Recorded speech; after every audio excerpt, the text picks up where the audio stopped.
Assalamualaikum warahmatullahi wabarakatuh. Kembali lagi di channel ini, Mencis Project. Kali ini kita akan membahas tentang cerita mistis dan horor kejadian janggal yang telah dialami di kehidupan nyata. Yang kali ini yang akan saya bahas yaitu cerita mistis di balik gempa Cianjur yang telah terjadi beberapa hari yang lalu, guys. Langsung saja kita simak ceritanya kali ini. Cerita mistis di balik gempa Cianjur berseliweran di sosial media dan grup WhatsApp warga.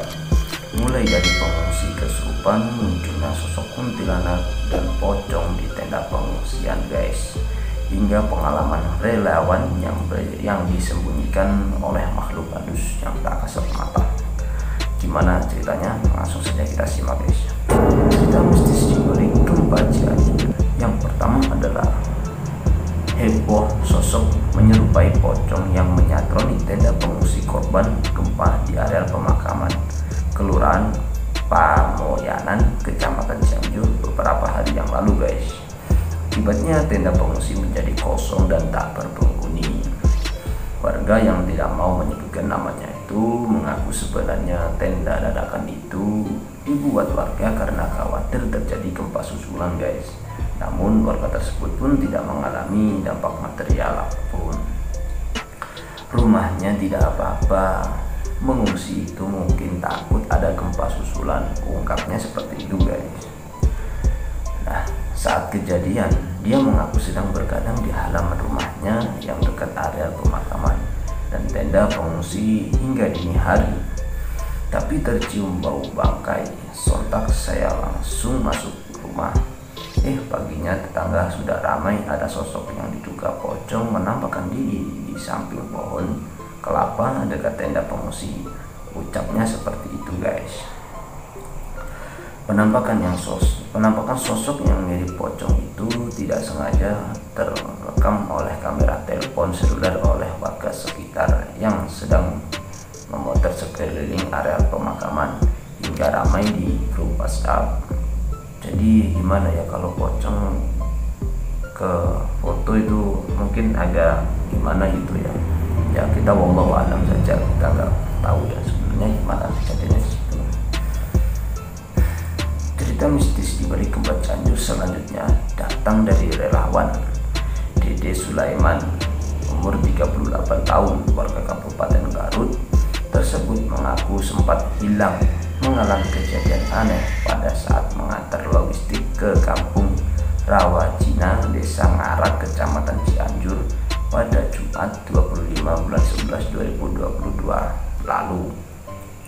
Pada saat itu Dede berangkat bersama dengan rombongan anggota BRIMOB untuk mengantarkan logistik untuk korban gempa di kampung Rawajina pada pagi harinya, guys. Berangkat dari poskonya di Kampung Karang Tengah, Desa Ngarak, Dede berangkat sebelum sholat Jumat. Saya dan rombongan berangkat dari posko sebelum sholat Jumat. Setelah sampai ke lokasi, kami seperti biasa menyalurkan bantuan kepada para korban gempa. Terang Dede kepada Cianjur Express seperti itu, guys.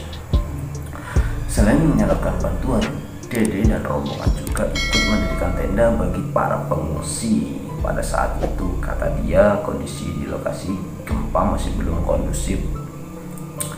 Masih banyak warga yang belum tersentuh bantuan.